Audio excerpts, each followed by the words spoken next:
Okay, so a very big round of applause because today we have Neil Sharpson, who for me is on the other side of the screen, and he is going to be in conversation with Cory Doctorow, who I know many of you are familiar with at the store.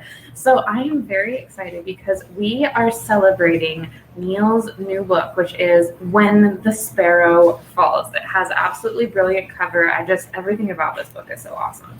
So just to give you guys a little intro into our authors, Neil is a Dublin-based writer and playwright. And When the Sparrow Falls was initially staged as a play as the Caspian Sea before being adopted into a novel, which is so cool. So I hope we get to hear more about that today.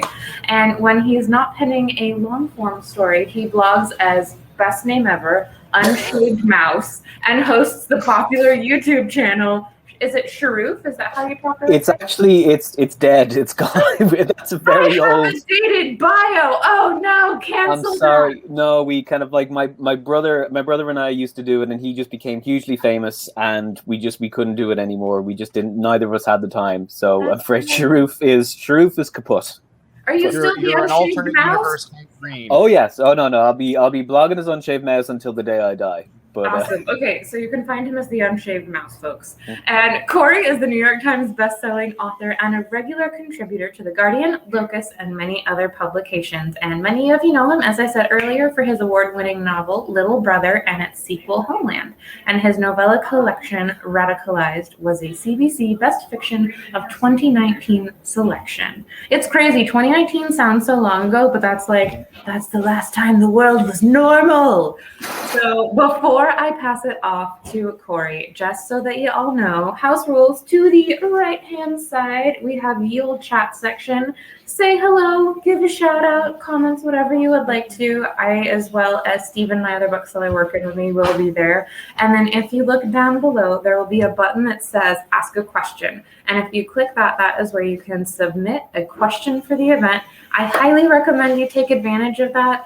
The best part of events is that you get to ask the authors questions. And with virtual events, we have an author who is in Ireland. That's freaking cool. You wouldn't normally get that. So make sure that you take advantage of getting to ask him questions. And then also, you may be wondering, how can I support these amazing authors? How can I support the amazing new book that is out in the world? I'm so happy you were pondering that. If you look down below, there will be a purchase book button where you can find Neil's book as well as Cory's books. So I highly encourage you to click that after the event. Enough of me rambling. I'm going to pass it off to Cory, and I will see y'all at the end of the event. Bye. Thank you very much. Hi, Neil.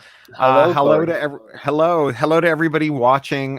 Thank you to Mysterious Galaxy for hosting this. Reminder to the viewers that having an amazing local bookstore is a privilege and not a right, and it can go away very quickly. In my association with Mysterious Galaxy, I've watched it have a couple of near-death experiences, and happy to see it on such sound feet today. If Mysterious Galaxy matters to you, I hope you'll patronize it, both in person and virtually, whether or not you get Neil's or my books, although you probably should. And please do show up and support them. Neil, congratulations on the publication of your debut novel. That's a really big moment. Yeah, it's been pretty wild. My understanding, based on our brief conversation backstage here, is that you're going to open us up with a short reading. Is that right? Very let me just pull this up here. So to give you a little bit of background, Nikolai South, who is a very unimpressive agent in the State Security Agency of the Caspian Republic, which is a totalitarian anti-AI state. And he's just been given a very unusual mission, and on his way back to his tiny, dingy, freezing cold apartment, he finds a man from the Bureau of Party Security waiting for him in his kitchen, which is the absolute last place you want a man from the Bureau of Party Security waiting for you. The man from Parsec smiled at me. I think it was supposed to be reassuring. Nippy out, he noted. The cold had been painted thickly onto my bones. I nodded. He was wearing a thick, waterproof coat that must have cost him what I made in 4 months. I took the loss to your coffee, he said. Hope you don't mind. The first few minutes would simply be him establishing dominance. I waited patiently for him to get to the point. I wondered which dagger hanging over me was about to fall. Smolna, Lily Zarao, It might even be the fact that I hadn't reported the graffiti. Did it matter? Do you remember me, brother? He asked. As my eyes adapted to the gloom, I could make out his features. A name surfaced in my mind. Laddie Chernov, I said. Yes, I remember you. He had been Stasek once. I had had the distinctly unpleasant task of training him in when he had first joined. So this is where he had ended up. I was none the least surprised that he had been headhunted by Parsec, and I can think of no worse insult than that. Well, how have you been? Still with Greer? There had always been something so indescribably false about Chernov's small talk, I remembered. He was like a burglar, making polite conversation with a shopkeeper as he made mental notes of all the entrances and the location of the cash register. Yes, I replied. Really? It's been what, 6 years? Yes. I didn't know you joined Parsec. What makes you think I've joined Parsec? You're in my home, at night, uninvited. Chernov laughed quietly and nodded. Yes, you've got me. Jumped the pond, sold out, betrayed the agency, became just another bureau thug. That's me. You always did have ambition, I said, and I tried to make it sound complimentary. Well, ambition will only get you so far, said Chernov. Do you know what will get you far south? Loyalty? I asked. Well, what else would you say to Parsec? I made the same mistake. No, said Chernov, taking a sip from my coffee. Luck, South. Luck is all you need. Luck and nothing else. Let me give you an example. On my first week of field duty, I took part in a surprise raid on some party wallah that we had reason to believe was defecting to Persia. So we break into his house and find that Belov's already done a runner. Sebastian Belov, I asked. I vaguely remember the name, the deputy leader of the party's Elograd branch who had disappeared 5 years ago. Chernov stopped and looked at me sheepishly. Shit, he said. I shouldn't have told you his name, should I? I suddenly remembered what I had disliked about Chernov when I had worked with him. Not simply that he was cruel, or that he was so stuffed with party dogma that his brain was a rigid, impenetrable mass. It was that he was gallingly, maddeningly stupid.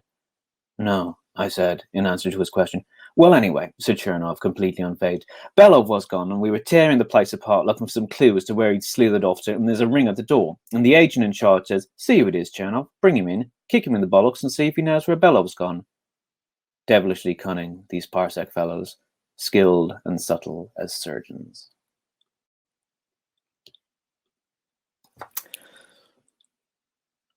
Oh. Sorry, Cory, I can't hear you. Ha! Hey. It's not a video conference until someone forgets to unmute.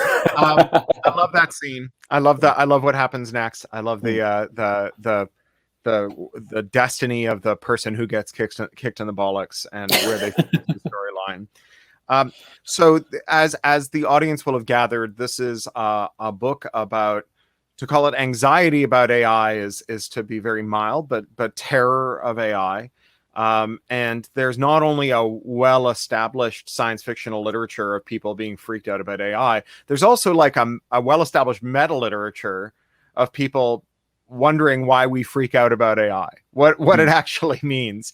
And, Ted Chiang has said that, when Elon Musk complains about AI and predicts that it's going to destroy the world, what he's really saying is, I find capitalism terrifying and I am imprisoned by it and don't know what to do about it. And Charlie Strauss calls his AIs, or corporations rather, he calls them slow AIs. And he says that, an AI is just a corporation, a limited liability corporation is just a machine that whose goal is to like consume and produce. And I've said that, we are its gut flora if we have any relationship to it at all, and that it's a kind of immortal colony organism. But that doesn't seem like the AI that you're writing about. Your AI has a really different nature to ours. It's something like a wise god. There's maybe you could introduce the 3 AIs of your world. Sure. And I wonder what they mean. Yeah. So. Well, so in the world of the Caspian Sea, there are 3 super AI named George, Confucius, and Athena. Each like George. So George is kind of like is the American AI, Confucius is the Chinese AI, and Athena is the European AI, and they've essentially become kind of symbiotic. They all have been given the same goal, which is basically to create the greatest human flourishing within their respective societies. And so to achieve the same, they have started working together. And even though they're not in charge of the world. Like in the world of the Caspian Republic, like the Congress is still elected every 4 years. There's still a president. There's still all these kind of like all these government institutions are still in place. But any government in the world has basically got a choice. It can either do what it wants to do. It can either do what the machine wants, advises it to do, or it can do the wrong thing. That's the thing, because you're dealing with kind of intelligences that have simply moved beyond what human beings are capable of. So if you ask any one of these machines, what should I do? What should we do about the economy? What should we do about the environment? What they tell you will invariably be right. And you can either choose to do the right thing or to do your own thing. So they're not in charge, but they kind of are in charge, simply because everyone knows that if they don't do what the machine says, that's the wrong course of action. So they're not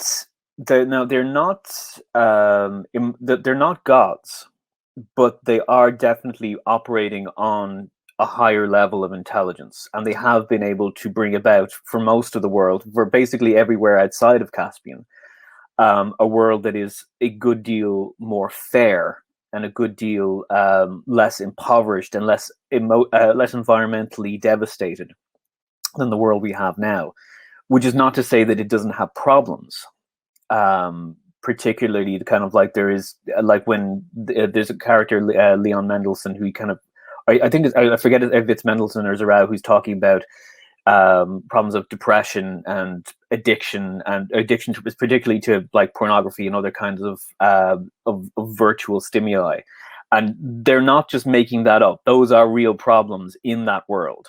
Because that there's a fantastic scene in The Matrix where Agent Smith is explained to Morpheus, we tried to build a paradise for you and you just rebel. You couldn't handle it. And I think there is some kind of truth to that. I think if we have all our desires met, something in us rebels against that and becomes deeply miserable, which is kind of unfortunate. But that said, I think it is a better. It's like the same way, like the modern world today. It has huge problems. But would I rather live in a time that didn't have penicillin? No, I wouldn't.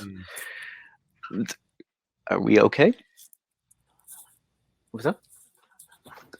Sorry. Sorry, my wife was just giving me lighting advice. So. Good for her. That's what you need. I have a little on-air light over my office door that I literally went out and bought with a terrible wireless remote that I have to remember to press on before we start, and that way no one walks in.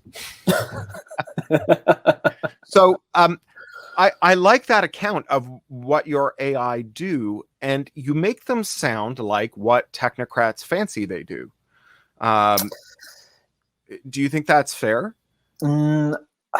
I don't. Well, which technocrats? Like, I mean, because a lot of, like you brought up Elon Musk, and so I should probably clarify. I don't think that the AI is depicted in my book.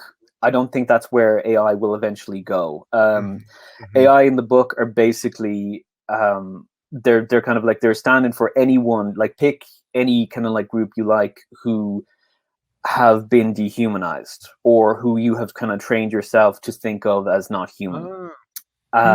So when Lily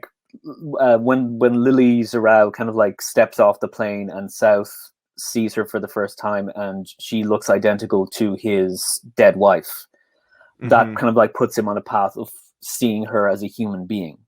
So just to catch the audience up here, our protagonist is a domestic spook in a kingdom that fears and hates AI, kind of North Korea of AI hatred. And that kingdom itself, that republic is so starved and desperate that it decides to allow an embodied AI to come for a visit. And he is its bodyguard and tour guide, a thing that is both an honor and a potential source of being purged when it's all over for ideological suspicion. So beg your pardon. So that's Lily. Thank you. So then, So when the AI arrives in the Caspian Republic and South is waiting for her there on the tarmac, the cloned body that she is wearing for this journey is identical to his dead wife, who died under very ambiguous circumstances. Well, not sorry, I'm making that sound like she was murdered. She wasn't. What I mean is, she they had basically then been recently reconciled. She had kind of like, they had been estranged, and then she had come back, and they were kind of like, they were happy and they were having the best years of their marriage. And then she drowns, and the day after her funeral, he gets notification in the post that she had actually divorced him. And he never understood why. So this is kind of like, this is something that has been kind of like hanging over him for 30 years. He never understood, why did she do this? So Lily's arrival is basically kind of like bringing up this upsurge of kind of like of anger and guilt and remorse and regret. That puts him on the path to reassessing everything that he has been led to believe about AI. So that's the kind of, but that said, I don't think that will, first of all, my position on creating human equivalent AI is just don't do it. How I think of it is this, is like, if you're going to create human equivalent AI, I would ask you, why are you doing it? And if you're saying, well, I want to do it for this reason, I want to do this task, well, then you're talking about creating an intelligent being to serve you, to perform a function, and that's slavery, so you shouldn't do it. And if you're saying no reason, we just want to see if it's possible, and say, well, that's incredibly reckless, and you shouldn't do it. So either way, whether you have a reason to do it or whether you don't have a reason to do it, just don't feckin' do it.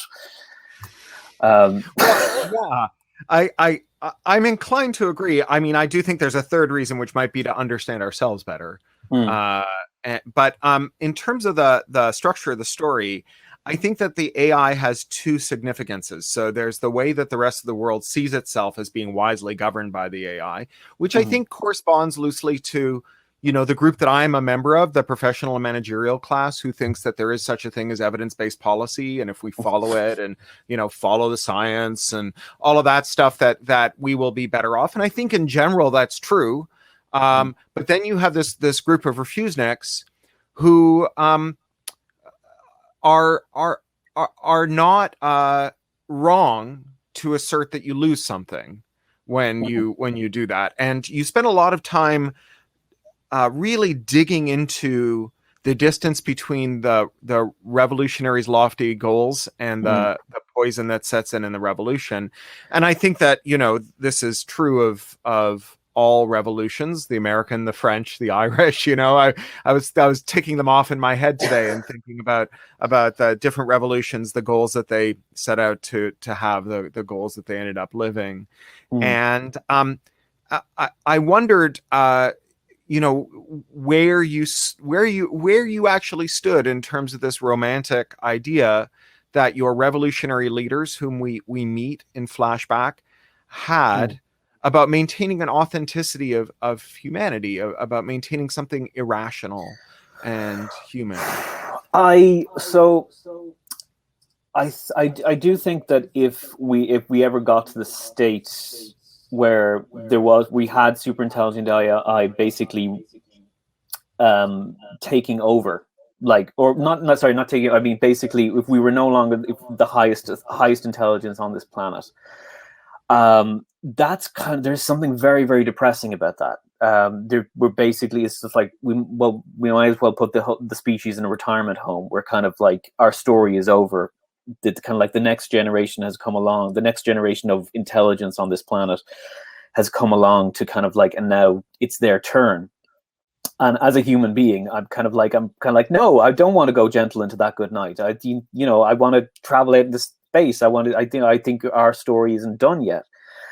But what I thought it would be an interesting thought experiment to create this awful totalitarian state, but instead of it just being like future Nazis number 300, 712, you know, that's been done. I want to say, what if you had this state that had an ideology that the reader would probably be quite sympathetic to, and basically say, well, yes, but this is how totalitarianism starts. It comes along with this great new idea, and you get swept up with it, and before you know where you are, you're living in North Korea, or you're living in Nazi Germany, or you're living in this place that you really, really do not want to be.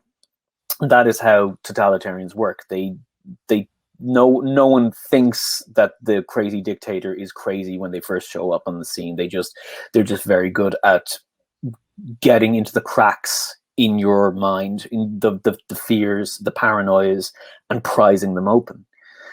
And that's what I based it on, because a lot of the ideas in it do kind of scare me and do make me kind of like make my skin crawl on a kind of an existential level. The idea of that you could render a human soul into data, I find that personally quite chilling. The idea that there is nothing special about me or you or any of that. There is nothing ineffable or unknowable about human consciousness. It's just something that can be broken down into ones and zeros, or whatever the equivalent is. And so I said, okay, well, how about I base a country on that fear? And then just like, you see, so you start off with the kind of like, no, we're just going to like create a country where human beings are still in charge of human destiny, and just show how that would be corrupted over time, because it would rely on exclusion, and it would rely on it would have to have an element of brutality would have to come into it in order to kind of like to keep that exclusion. Sorry, I've forgotten what the initial question was. That was an I think you answered the question well. I think that it feels like you're depicting what happens when a revolutionary movement goes from standing for something to standing against something. Mm-hmm. That when they go from being in favor of human dignity and authenticity to switching to being against AI. Mm-hmm. Is that, do you think that's a... Yeah, I think it became less about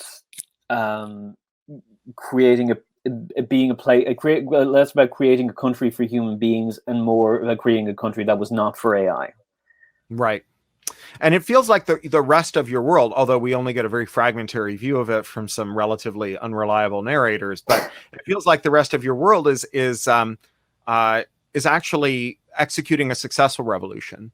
That they've hewed to their principles over a long time scale.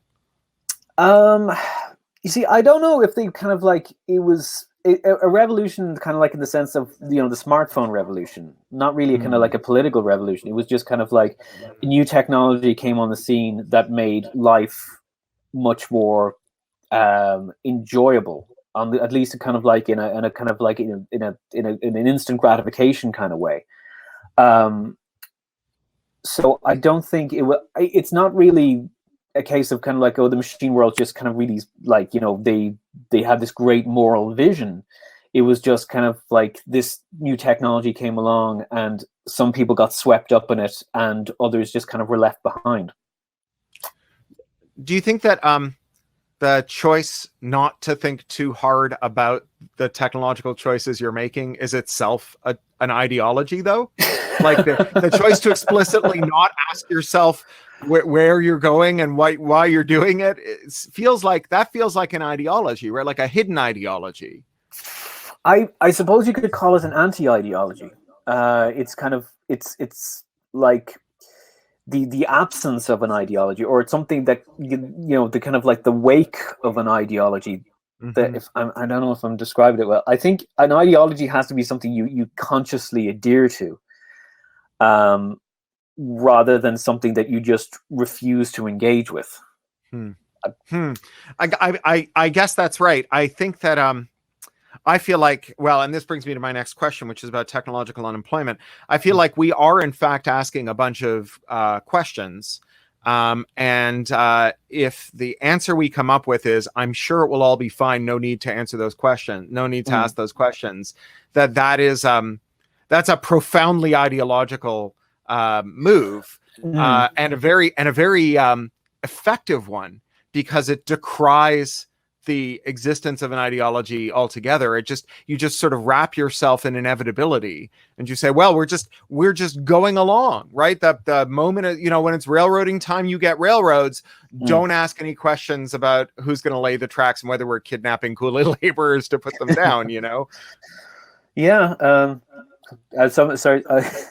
My wife has just said confirmation bias is a dangerous thing, and she is absolutely right. Yeah. So I did want to ask you about technological unemployment, because it also felt like although the concern about the soul is very nebulous, that the concern about the loss of our identities as workers and producers is highly concrete, extremely top of mind for a lot of people who are talking about stuff right now. And also I think is a neat has a neat parallel in that there are some people who say, well, what if we lead a life of leisure? Do you need to define yourself by what you produce? And there are others, I count myself as one of them, who say, what do you mean technological unemployment? We have 300 years of full employment, relocating every coastal city 20 kilometers inland before it drowns. I don't think we have a technological unemployment problem. There's a difference between science fiction and reality. Let's not get ahead of ourselves. So, that feels like those slot neatly into the different visions that your different factions have in your world. Do you think that there's a kind of stand-in for technological unemployment there? I don't. So I think we're definitely we are. How do I phrase this? I think there's part of the problem is that we're all going obsolete, but we're not all going obsolete at the same speed. I think there are some sectors that are practically they could be completely automated tomorrow, and there are some sectors that probably won't be automated for decades. And then so it's kind of like, so do you just kind of put half the population on on a universal income while the other half is still working away and kind of going through the daily grind? And what kind of social unbalancing does that create? And does that create a kind of a caste system? What kind of resentment does that engender?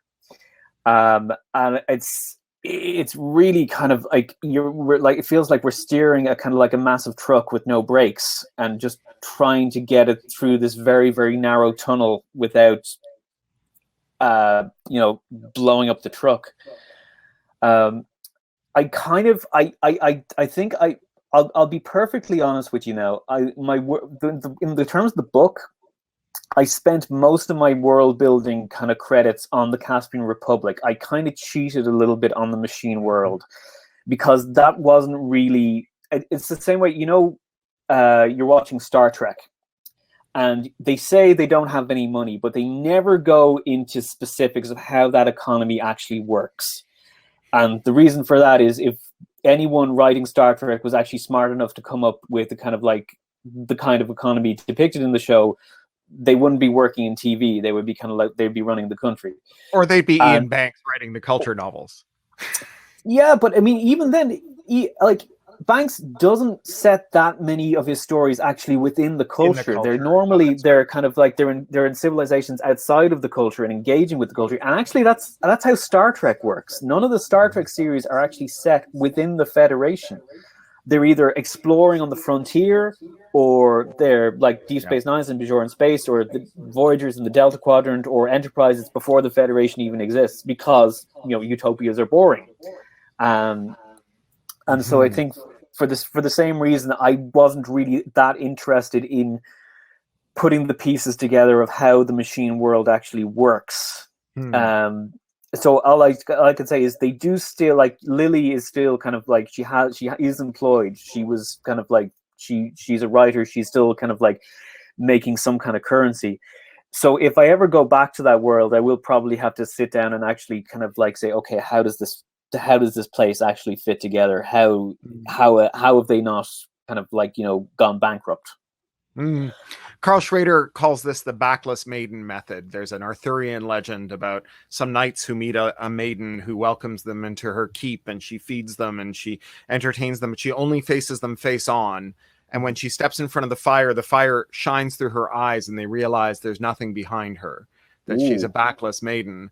And he's like, if you're only going to show part of the world to your audience, you don't necessarily need to fill in the stuff behind.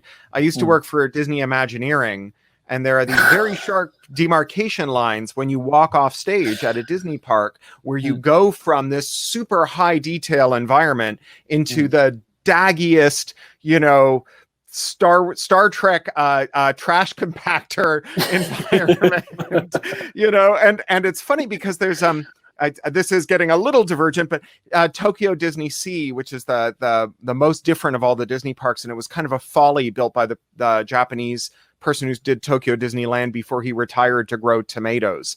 He decreed that the level of detail would be constant and maximum through the entire park. And one of the things that Disney Imagineers do is they draw down the amount of detail when they don't want you to pay attention to something. So the more detailed you are, the more you'll walk towards it, and the less detailed, the less attention you'll pay. And after I learned this, I realized that this is why I kept wandering down alleys and finding dumpsters, because the alley was so incredibly intriguing that you assume that there must be something great at the end of it. And in fact, no, it was just everything was just maximum detail in that wonderful Japanese way. You mentioned that Lily was a writer. In fact, there are a bunch of writers in here, and not in that hacky Hamilton way where it's like we have a bunch of Revolutionary War heroes who do a bunch of amazing things, but the most amazing of all is that guy who did a lot of writing, right? Forget the generals and the fighters. Oh my God, yes! I like that. When there's Hamilton wrote 85. It's like. Yeah, I'm sorry. You wrote essays. Stop trying to make that sound badass. Yeah, there were people, like tilling the earth and felling great trees, but there was that guy over in the corner writing. And as a writer, I'm here to tell you, he really was the hero of this story. But I think you've got what's interesting about your story is that although your writers are important, and they are very important, they're deeply flawed. Their importance is really contingent, and it's bound up in a bunch of physical things that are going on. And yet there is a kind of, who are the Locke and Demosthenes from Orson Scott Card, this idea that you've got these this huge geopolitical battle being enacted in the editorial pages of newspapers, or what amounts to the editorial pages of newspapers, and that is steering the world, that they're kind of secret legislators. I know you're a playwright. Did you give much thought to this idea of writing as a revolutionary act and as a thing that moves the world? No, I have to be honest. No, I think what it was, I was really taken with this idea of someone kind of like of when the scene where the bit where Lily tells South, I'm not here to identify my husband's body because I never saw my husband's body. I'm here to identify his mind. And where she's kind of like so that's why she's there to read all his books and to read everything that he wrote, and to kind of like and to identify his kind of his soul, that in that way. That was kind of like one of the kind of the very early sparks that became the play. It was what if you had to identify someone's mind? How would you do that? So, and that's why there's kind of like there's all these quotes of books, and that's why I wanted to create this kind of this literary universe where you can see the kind of like some real, some fictitious, all these writers who are kind of like who've influenced the Caspian Republic, and who influenced Zarau, and who influenced Mendelssohn, and how Mendelssohn influenced Zarau, and how that kind of like, and how their different ideas were feeding off each other. And so it's less about how writing moves the world and more about how writing moves people, and how the words that we read and the words that we say form our souls. Like, so Liddy has this line where she said, your soul, just as you kind of like you consume food and your body is made of the protein and the calcium that your body draws from that food, your soul is made of the words that you consume, the words that you read, and the words that you hear. and that's kind of like that forms the building blocks of your soul. So that, I think that's where that came from. There's a it's not much of a spoiler because it comes very early on, but there's a very crunchy revelation that the writer, the editorialist whose vicious jeremiads against AI are what allow the kind of thugocracy to maintain power, because he's convincing everyone that there is an AI enemy without who's a great risk to them. He turns out to be an AI. And it reminded me of the revelation that the host of the Daily Shoah, a Holocaust denier anti-Semitic podcast, was in fact secretly Jewish. This seems to be like a recurring motif in like real life ideologues, right? It's, Dan Savage, the sex advice columnist, on his podcast has a recurring feature where he'll just identify homophobic evangelists who get caught with rent boys. There seems to be a kind of this seems to arise in the real world. Was that in your mind as you were writing the character in the scenario? Yeah. I mean, I think the idea of a kind of like, a self-hating AI who wants more than anything to be human, and who's kind of like, whose vitriol against AI comes from the, and so Zarau starts out as a kind of like, as a very human hating AI who's kind of like, he's very bitter, he's kind of like, he was created under mysterious circumstances, he doesn't know why he was created, and he was abandoned on the internet, basically just left on the side of the road. And so he kind of like, he came to hate human beings from that. And then, but then when he kind of like, he came into contact with the ideas of the Caspian Republic, he started feeling, he's all this kind of like self-loathing and feeling of not belonging that he's kind of like internalized because of the circumstances of his birth. He kind of becomes infected with this idea that it's because he's AI. And I think that's how it happens to a lot, like, so you have kind of like, you just deeply unhappy people, and they start to think that the reason that they feel that there is something wrong with them is not because they have perfectly common or garden depression, it's because there is something wrong with them, whether that's their orientation or their gender identity or their religion or their ethnicity. And so they seek to destroy that by becoming the opposite of that. So that was in answer to your question, yes, that was deliberate, and that was very, very much intentional. And you've set this in a curious location. You've put it in Azerbaijan. You've renamed Baku for Jacques Ellul. It's now Elulgrad, which I really liked. I've had this strange relationship with Azerbaijan all my life because my grandparents were Red Army deserters who basically ran away from Siberia, went to Azerbaijan, and gave birth to my father. And so all my life, Azerbaijan is the place where my dad was born. He left it when he was only a few months old. But, I met the Azeri finance minister in an event once and told him this. And he said, "Oh, you should get an Azerbaijani passport." I'm like, yeah, to go with my Canadian and my British passports if I ever need to voyage someplace where they've purged Armenians. Well, you can never have too many passports. That's very true. Like, you never know when what way the winds are going to blow. Well, I did have an EU passport until a year ago, and now it's just a UK passport. So I know exactly what you mean. So why Azerbaijan and why the Sovietic character of the revolution? I mean, it felt very natural. It felt like a kind of Orwell throwback in many ways. But is there some interest that holds for you? So it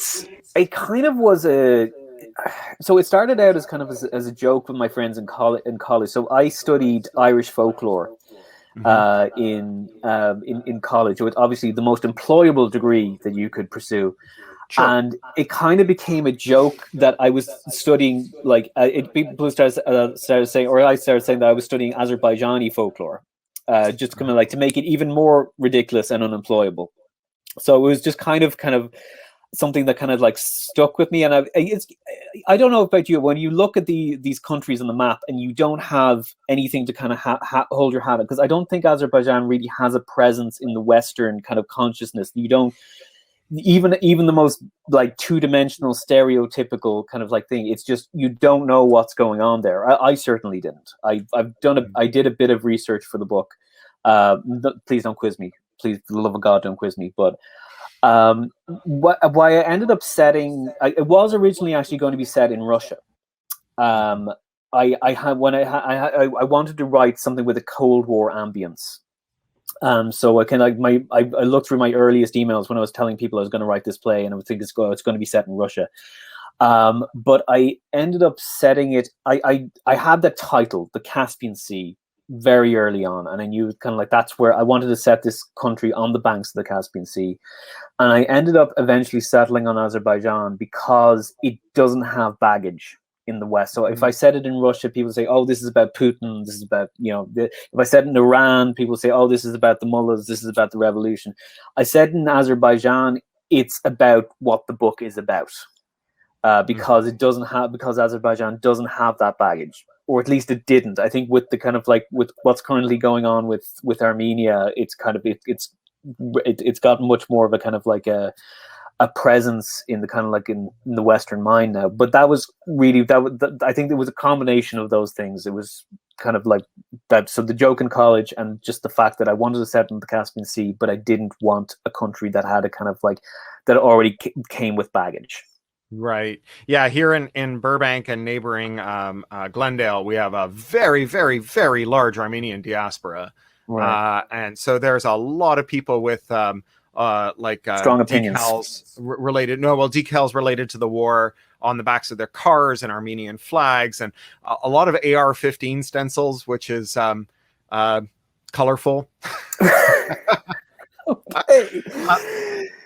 As long as there's just stencils. Well, I mean, this being California, there may be some AR-15s as well. I'm as a Canadian, I've never investigated the issue, but when the pandemic broke out and the lockdown hit, all of our gun shops had queues around the block, and I wondered at the great marksmanship of my neighbors that they were going to be shooting virus particles out of the air. I want to ask one more question about the relationship between being a playwright and a novelist, and we have some questions in the queue there. This is also my reminder to those watching. This is your last call to chuck a question in the Ask a Question button, so that you can make the writer dance to your will.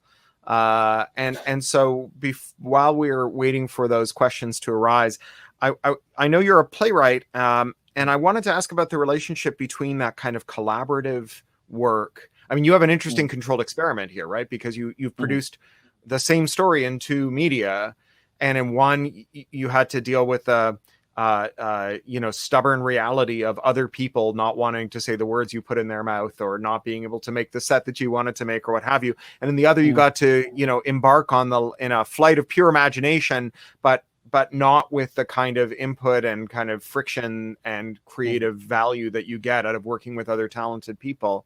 And I wondered if you could reflect on the things that you've learned from novelizing versus writing a play.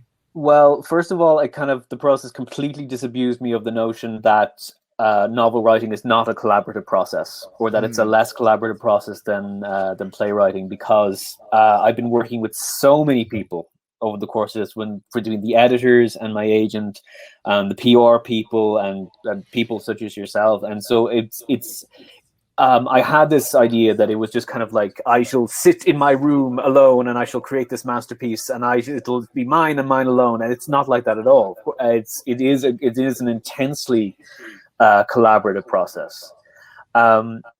It made me. It brought home to me that the story works better as a novel than it does as a play. I think the play is fine, but there's so much more in the novel that I could put in because I had more time to play with.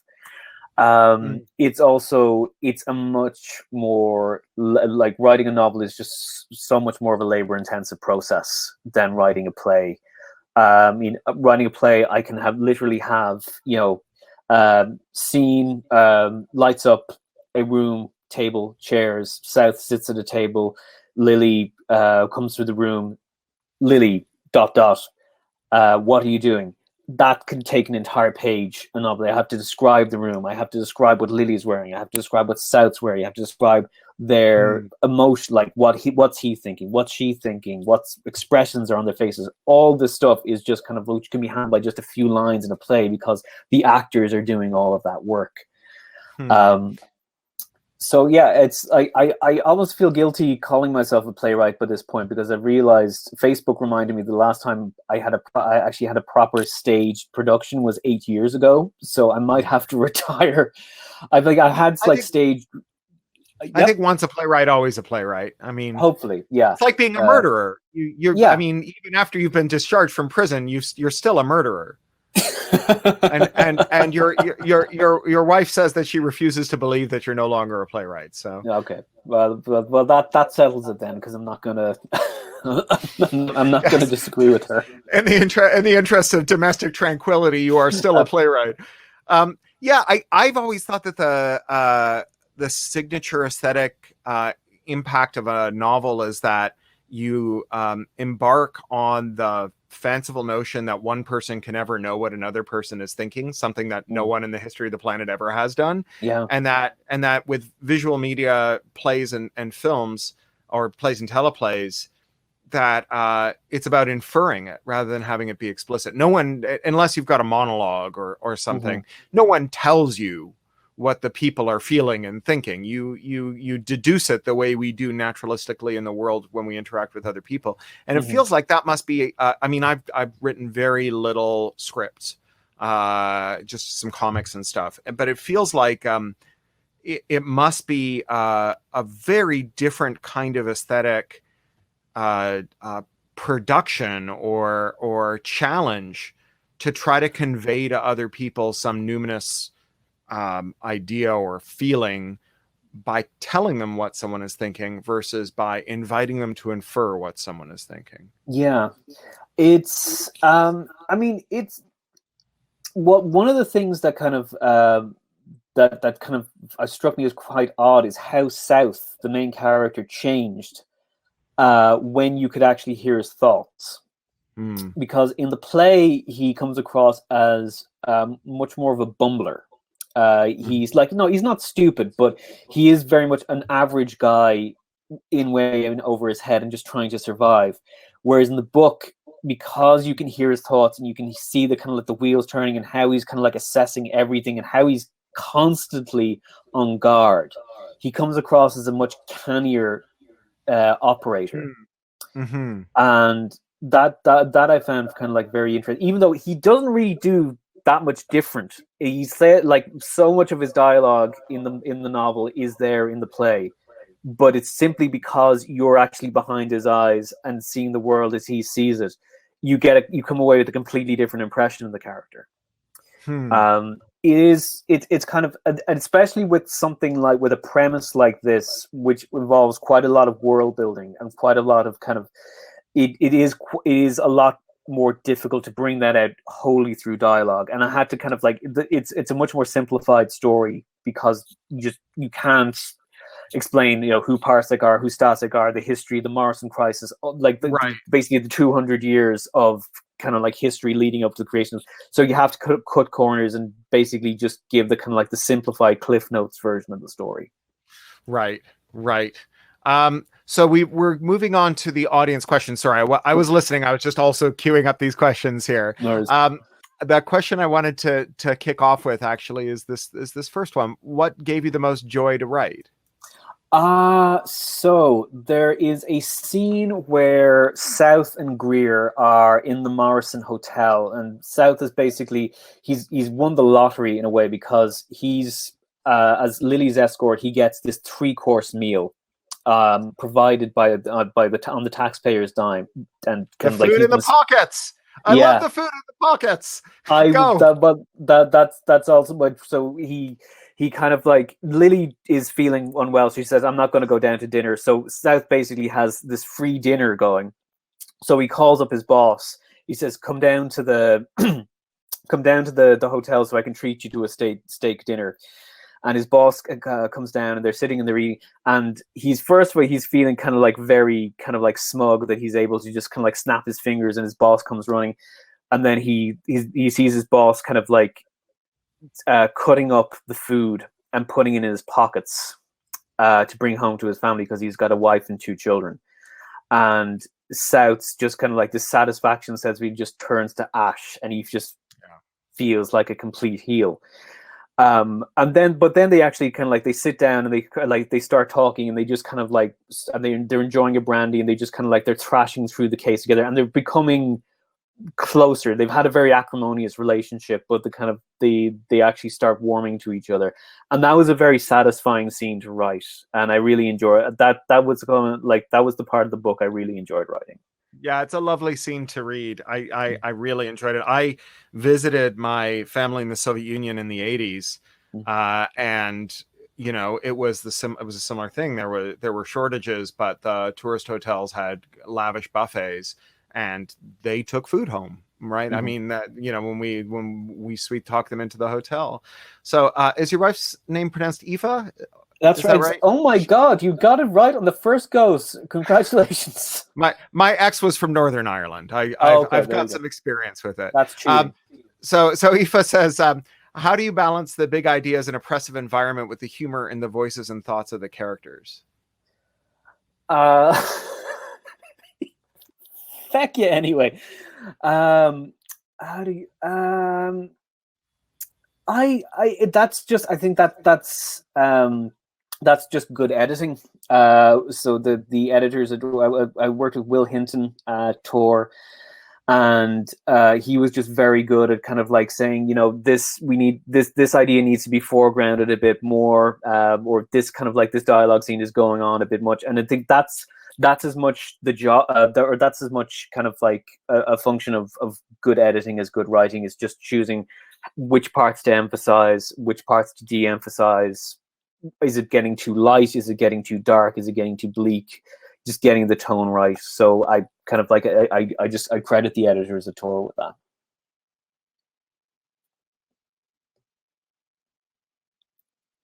that. Sorry, dude, I can't hear you. Sorry, once again, I met my Tor editor when I was 17 on a BBS, and have had long experience of Tor's editors, and I have nothing but good things to say about them. So Melissa has a lovely question. She says, as you write a play, do you have lots of untapped stuff in your mind that supports the story that then finds its way into the novel? As you write a play, do you have lots of untapped stuff that supports the novel? Sorry, then is that useful? Do you know what? Well, I'm kind of, I suppose sometimes. I don't think that was really the process with Sparrow. A lot of the new stuff just kind of came about as a result of, I think, there was some kind of like background stuff that I had in my mind that I never got to use in the play, but not that much. I think most of the new stuff actually came as a process of turning into a novel. Now, the current novel that I'm writing is also kind of an adaptation of actually 2 different scripts, and there is far more of the kind of like the background stuff that I never got to use that I ended up putting into the novel. So I think for the second book, yes. For the first book, sort of, but not really that much. That's lovely. Will you tell us more about the new book? Sure. So the new book is I can't tell you the title because it hasn't been okay by Tor yet, but it's a cosmic horror set over several decades in Ireland from 1979 to 2015, over the kind of like focusing on this one Irish family over 2 generations. It's basically, it's a mix of Irish mythology, a lot of Twin Peaks, and a lot of Lovecraft, and a good healthy dose of Stephen King. So basically just trying to kind of like to write the scariest horror novel I could. That's great. Is it like Brian Boru eating damn good pie while an elder god looks on or something? Exactly. That's the exact plot. No, it's it's more kind of, it's taking kind of the really kind of like the most powerful institutions in a society and saying, well, what if there were really kind of like these hideous eldritch abominations kind of like like it's about paranoia basically. It's kind of like, how do you know that the thoughts in your head are your own thoughts? How do you know that the beliefs and the things you believe are actually your beliefs? And trying to kind of like, it's basically, it's about that kind of paranoia that we all kind of like feel, I think, at some point. There's a type of the Azerbaijani film. Is it scheduled at all? It should be published around this time in 2022, so next year. Great. Yeah, your synopsis reminds me a little, at least thematically, of Dead Lies Dreaming, the new Charlie Stross book, which I've just read and enjoyed an awful lot, which is about an elder god becoming prime minister of the United Kingdom, and what the political economy is of having the new management be an elder god. It's very, very good. It's funny, but also quite serious and quite trenchant. And it turns out that you can map the elder gods quite neatly onto Tories. So maybe we've got time for one or two more questions. So someone asked, which AI character was the most challenging to write and which was the most fun? So there's only really 2 AI characters. I think I think there's Lily and Paolo are the only kind of like characters we get to meet in any detail. I'd say the most fun and the most challenging was Lily, because she's the kind of like the most purely good character in the novel, and that is kind of, it's easy to write bastards, or it's easy to write flawed people, but someone who is basically just like a really lovely, good person is quite hard to make compelling. So she was probably the one I sweated over the most. I quite like that. There's just one little scene where we get a sense of the relative character of the 3 great governing AIs, where I think it's the question that's put to them is like, should they just wipe this little kingdom off the map? And the George Washington character is like, no, and I don't want to talk about it. If you don't understand why I'm right, then you're stupid.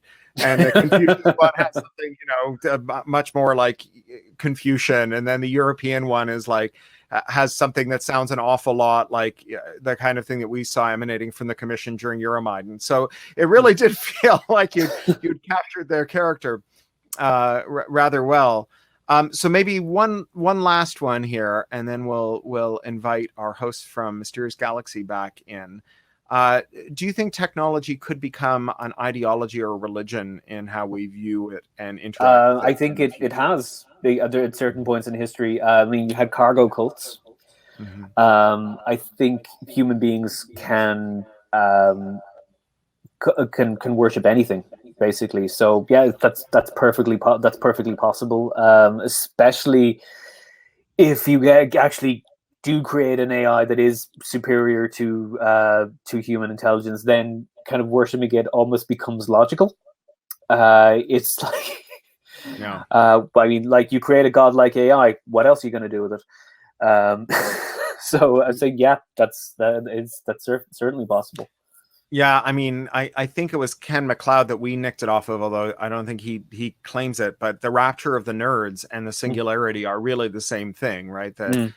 The singularity is just a rapture ideology in which you attain a kind of perfectness, and in your perfection you are flensed of your body.